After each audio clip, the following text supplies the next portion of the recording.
Saint میں بانی پی ٹی آئی کی صحت سے متعلق قرارداد مسترد کر دی گئی۔ پاکستان تحریک انصاف کے سینیٹر اون عباس نے ایوان میں قرارداد پیش کی۔ قرارداد مسترد ہونے پر P T I senators chairman dais کے سامنے جمع ہو گئے اور شدید احتجاج و نعرے بازی کی۔ اپوزیشن لیڈر علامہ راجہ ناصر عباس نے کہا، بانی پی ٹی آئی کی صحت کے حوالے سے لاپرواہی ہوئی ہے۔ جن ڈاکٹر سے چیک اپ کروایا گیا وہ اس کے ماہر ہی نہیں تھے، ان کے وکلاء اور اہل خانہ کو کیوں اطلاع نہیں دی گئی؟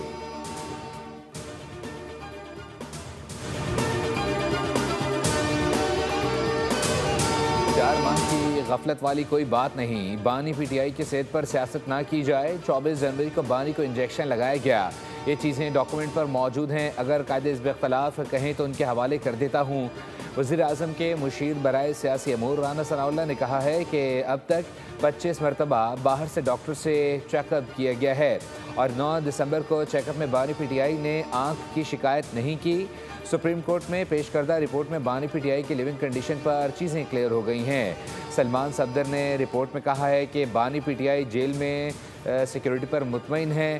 حکومت نے سپریم کورٹ کو کہا ہے کہ کوئی اور ڈاکٹر کہیں گے تو ہم ان سے بھی چیک اپ کروا لیں گے۔ سپریم کورٹ سے جو بھی حکم ہوگا حکومت اس پر عمل کرے گی۔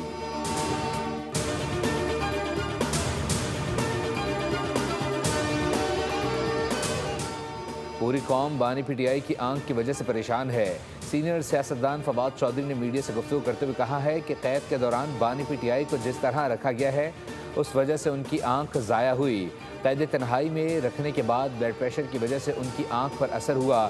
بولے حکومت بانی کے ساتھ بیٹھ کر بات کرے، جن قیدیوں کو 3 سال ہو چکے ہیں ان کو فوری رہا کیا جائے۔ آج کسان رو رہا ہے، تنخواہ دار طبقے کی چیخیں نکل رہی ہیں۔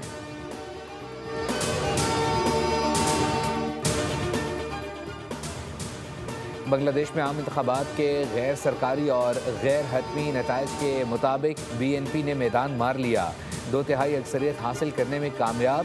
جماعت اسلامی بھی ساتھ بی این پی اور اس کی اتحادی جماعتوں نے 299 میں سے 212 نشستیں جیت لیں۔ خالدہ ضیاء کے بیٹے اور وزارت عظمیٰ کے امیدوار طارق رحمان کی قیادت میں پارٹی 151 نشستیں جیت چکی ہے۔ بنگلہ دیشی میڈیا کے مطابق جماعت اسلامی اور اتحادیوں کو 77 نشستوں پر کامیابی ملی۔ جین زی کی نیشنل سٹیزن پارٹی بھی جماعت اسلامی کے ساتھ اتحاد میں شامل، جبکہ نیشنل سٹیزن پارٹی صرف 6 نشستیں حاصل کرنے میں کامیاب ہوئی۔ الیکشن کمیشن کا مبینہ بد انتظامی پر 3 حلقوں کے نتائج روکنے کا فیصلہ۔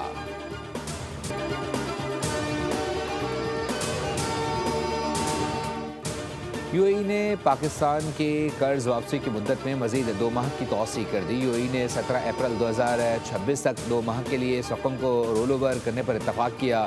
متحدہ عرب امارات نے یہ مختصر مدتی توسیع 6.5% شرح سود پر دی ہے۔ پاکستان اور آئی ایم ایف کے مابین تیسرے جائزہ مذاکرات سے امارات کے اس اقدام کو اہم قرار دیا جا رہا ہے۔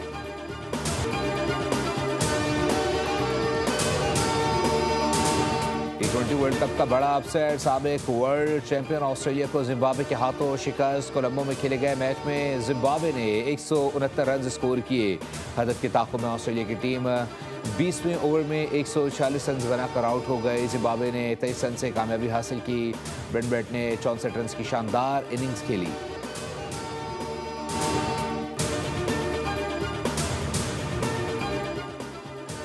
اور ڈھیرکی میں لبرٹی پاور پلانٹ کے انجینئرز کا کارنامہ، ڈیزل بس کو الیکٹرک بس میں تبدیل کر دیا۔ مسافر بس ماحول دوست بس بن گئی ہے، جبکہ چیئرمین بورڈ آف ڈائریکٹرز مجاہد پرویز چٹھا نے الیکٹرک بس کا افتتاح کیا۔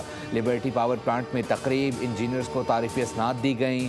سی E O liberty power plant Imran Ahmed اور ڈائریکٹر فیصل صدیقی نے بھی انجینئرز کے کام کی تعریف کی۔ انجینئرز کا کہنا ہے کہ الیکٹرک بس ایک مرتبہ چارج ہونے کے بعد 400 کلومیٹر سے زائد سفر کر سکتی ہے۔